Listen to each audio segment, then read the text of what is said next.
Hello दोस्तों। आज की इस वीडियो में मैं आपको समय का सदुपयोग यानी कि समय का सही उपयोग कैसे कर सकते हैं इसके बारे में बताऊंगा, क्योंकि समय की जो वेस्टेज है ना वो आपको पता ही नहीं कि वो आपको आगे चलकर कितना ज़्यादा नुकसान देने वाली है। और ये जो बात मैं आपको बताऊंगा ना, ये मैं अपने ओन एक्सपीरियंस पर बताऊंगा। तो वीडियो को मैं चाहूँगा कि आप शुरू से लेकर अंत तक पूरा देखें। तो चलिए प्रारंभ करते हैं। समय की जो शक्ति है ना वो अद्भुत है, महान है। आप जितना सोच सकते हो ना उससे कहीं ज़्यादा है। एक कहावत बहुत मशहूर है, टाइम इज़ मनी। तो यार ऐसे समझो कि आपका जो एक एक क्षण है ना उसमें कुबेर की संपत्ति छुपी हुई है। मजाक लग रहा होगा लेकिन सच है। तो मेरे दोस्तों, समय का जो उपयोग है वो बड़ी ही सावधानी और ईमानदारी से करो। देखो, एक बात है ना, हमेशा ध्यान रखना कि धन खो सकता है, चोरी भी हो सकता है, लेकिन यार दोबारा मिल भी तो सकता है। ठीक है, ऐसे ही बीमार आदमी ठीक भी हो सकता है। विद्या अगर मान लो भूल गए हो तो आप दोबारा भी तो उसको प्राप्त कर सकते हो। लेकिन बॉस, गया हुआ समय ना वो कभी लौट करके नहीं आता, कभी भी लौट करके नहीं आता यार। किसी ने कितना सुंदर कहा है, टाइम पास करके जो चला है दूर तक तो नहीं गया है, सोच सोच कर जो चला है दूर तक तो वो भी नहीं गया है। तुम अपनी रफ्तार चाहे जितनी मर्जी कम ज्यादा कर लो, समय तो अपनी रफ्तार से सबको छोड़ चला है भाई। और ये जो मैंने बात पंक्तियां लिखी है ये मैंने खुद लिखी है और अपने ओन एक्सपीरियंस पर लिखी है मैंने। कुछ मेरे दोस्त हैं ना वो सोचते होंगे कि जल्दी क्या है, कर लेंगे, पर मैं बोल रहा हूं कि ये बहुत भयंकर भूल है। और मैं ये ऐसे नहीं कह रहा हूं। मैंने अपने जीवन में बहुत सारे सुनहरे अवसर सिर्फ इसलिए खो दिए क्योंकि मैंने सोचा कि जल्दी क्या है। पर बाद में समझ में आया कि मेरी जल्दी या देरी से ना समय को घंटा भी फर्क नहीं पड़ता भाई। समय है ना अपनी रफ्तार से चलता जाता है, चलता जाता है जनाब। ये तो वो ट्रेन है जिसको है ना थप्पड़ से भी डर नहीं लगता है। इसकी गति ना तो किसी के लिए कम होती है और ना ही किसी के लिए बढ़ती है, किसी के लिए भी नहीं बढ़ती। आप यूं समझो कि इसने हमारे कानून की तरह ना आंखों में पट्टी बांध रखी है, तो इसको समझ दिखाई नहीं देता, इसको समझ में नहीं आता कौन उसके सामने है या कौन उससे छूटता जा रहा है।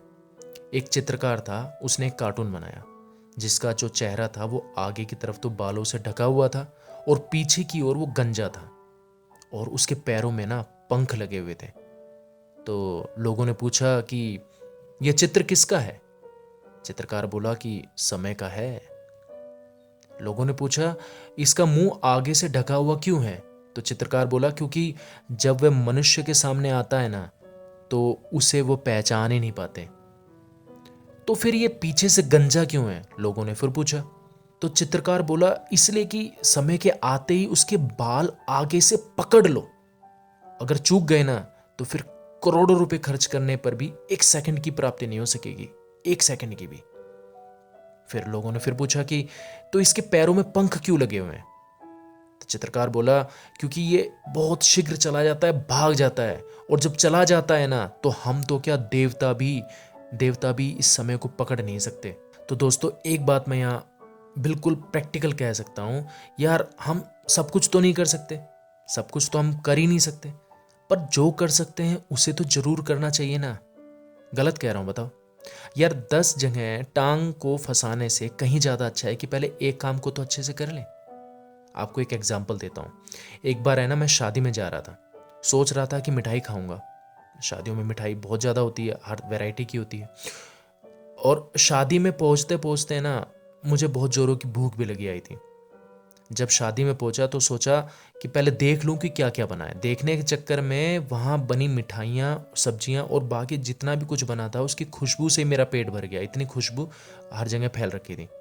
तो ना तो मैंने कुछ खाया, और अगले दिन डॉक्टर अंकल की कमाई में इजाफा भी करवा के आया क्योंकि पेट में गैस हो गई थी और दवाइयों की जरूरत पड़ गई थी। तो यार अगर मैं ज़्यादा के चक्कर में ना पड़कर पहले सिर्फ अपना पेट भर लेता तो कुछ खा भी लेता, है कि नहीं, और खुशबू तो मैं बाद में भी ले सकता था। तो यार दोस्तों, ये जो समय रूपी घोड़ा है ना ये अपनी स्पीड से तुगड़ुक तुगड़ुक तुगड़ुक तुगड़ुक भागा जा रहा है। अपने समय को व्यर्थ मत जाने दो, वेस्ट मत करो। कुछ सेकंड की देरी से ना मेट्रो रेलगाड़ी छूट जाती है यार। जरा से देरी से आप परीक्षा में बैठ नहीं पाते हो। कई बार मैं परीक्षा देने गया हूँ और बाद में पता चलता है कि 2-3 जो वहाँ पर बंदे बैठे हुए हैं वो ही इसलिए बैठे हुए हैं क्योंकि वो लेट पहुंचे थे, तो इस वजह से उनको परीक्षा में बैठने नहीं दिया। एक कड़वी बात बोलूं, अरे यार यदि तुम मूर्खों की तरह ना अपने समय को व्यर्थ करते रहोगे, खोते रहोगे, अपने जीवन के अमूल्य क्षणों को ये आलस्य, गपशप या तुच्छ मनोरंजन में खोते रहोगे, तो याद रखो यार, तुम समय के साथ नहीं चल पाओगे और अवसर है ना तुम्हारे सामने से जाते जाएंगे और तुम कुछ नहीं कर पाओगे भाई जनाब, तुम कुछ नहीं कर पाओगे। महान वीर नेपोलियन के बारे में तो आप सबने सुना होगा।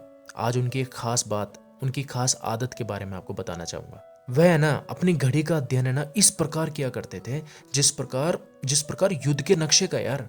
सेना की तो बात ही छोड़ दो, वे जो उनके सेना नायक थे ना उनका भी वो कड़ा निरीक्षण किया करते थे। एक बार उनका एक मंत्री था, वो 10 मिनट लेट से आया, तो नेपोलियन ने कारण पूछा कि आप लेट क्यों आए, तो उसने घड़ी दिखाकर कहा कि मेरी घड़ी 10 मिनट लेट है। तब नेपोलियन ने कहा, इंग्लिश में कहा था कि either you change your watch और आई शेल चेंज यू, अर्थात या तो तुम अपनी घड़ी बदल दो या तो मैं तुम्हें बदल दूंगा। तो यार मोबाइल में घड़ी अवश्य है, पर जब कलाई पे बंधी टिक टिक करने वाली घड़ी ना आपको बहुत कुछ बताती है, आपको संदेश देती है, आपको सचेत करती है, आपको बताती है कि समय अपने समय से जाता जा रहा है। पर क्या आप उसकी प्रेरणा को सुनते हैं? एक कड़वी बात बोलूं यार, समय है ना आपके पास है, तब भी आप स्कूल, कॉलेज या ऑफिस कहीं पर भी टाइम से नहीं पहुंच पाते, किसी अवसर पर किसी से मिलने पर समय पर नहीं पहुंच पाते। क्या आपके खाने पीने का, सोने जागने का कोई समय निश्चित है जनाब? अगर नहीं है तो आपकी कलाई में बंधी घड़ी या आपके फोन में समय का होना सब व्यर्थ है भाई। देखो यार, घड़ी को अंग्रेजी में वॉच कहते हैं ना, WATCH, आप सबको पता है। और अंग्रेजी का जो हर एक शब्द है ना वो अपने आप में एक संदेश दे रहा है। पहला वर्ड है W, तो watch your W for word, अपने वचनों की दूसरों के साथ की हुई प्रतिज्ञाओं की ओर ध्यान दीजिए। आप खुद के साथ और दूसरों के साथ जो प्रतिज्ञा करते हैं ना यार उनका पालन कीजिए। सेकंड लेटर है A, वॉच योर एक्शन, अपने कार्यों पर दृष्टि डालिए यार। क्या आपने अपने कर्तव्यों को मतलब समय पे निभा पा रहे हो आप, जो भी आपने कर्तव्य लिया है? नेक्स्ट वर्ड है T, वॉच योर थॉट, अपने विचारों पर नियंत्रण रखिए, अपने अपने विचारों को शुद्ध बनाइए, उनको पवित्र बनाइए। सेकंड लास्ट लेटर है C, वॉच योर कैरेक्टर, प्रतिदिन अपने चरित्र का अवलोकन कीजिए और अपने चरित्र को श्रेष्ठ बनाने का प्रयत्न कीजिए। लास्ट लेटर है H, वॉच योर हर्ट, अपने दिल में झांकिए, देखिए कि आपके दिल में शुद्धता या संकीर्णता तो नहीं है, छोटा तो नहीं है। अपने दिल को विशाल बनाइए यार। अगर आपके जीवन में ये गुण नहीं है तो आपका घड़ी बांधना या मोबाइल में घड़ी रखना व्यर्थ है। समय के मूल्य को समझिए, समय की इज्जत करना शुरू कीजिए। मैं सच बोल रहा हूँ, आप समय की इज्जत करेंगे, समय आपको वो सब देने लगेगा जो आप अपने जीवन में पाना चाहते हैं। तो यार इस महत्वपूर्ण टॉपिक को मैं यहीं विराम देता हूँ। अपने जीवन में इसे उतारने की कोशिश आज से अभी से करना शुरू कर दीजिए और अपने अनुभव कमेंट बॉक्स में जरूर लिखिएगा। वीडियो को लाइक कीजिए ताकि मेरा मनोबल बढ़े। चैनल को सब्सक्राइब कर लीजिए और जो बेल आइकन है उसमें ऑल नोटिफिकेशन में क्लिक कर दीजिए। मैं इसी तरह की मोटिवेशनल और एजुकेशनल वीडियोस आपके सामने लाता रहूँगा। तो आज के लिए इतना ही, मिलता हूँ अगली वीडियो में।